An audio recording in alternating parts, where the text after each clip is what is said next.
Налоговыми органами Нюрнбергского района совместно с ГИБДД и службой судебных приставов регулярно проводятся рейды по выявлению автовладельцев-должников.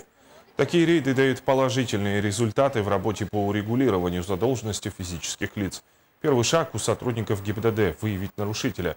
Далее за дело берутся судебные приставы. В базе данных службы записано все, кто нарушил, сколько раз, а главное, сколько ему это будет стоить.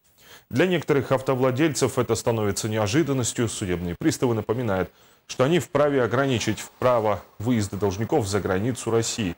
Работники налоговых органов вручают должникам квитанции на уплату налогов и пени, проводят устное информирование автовладельцев по вопросам налогообложения.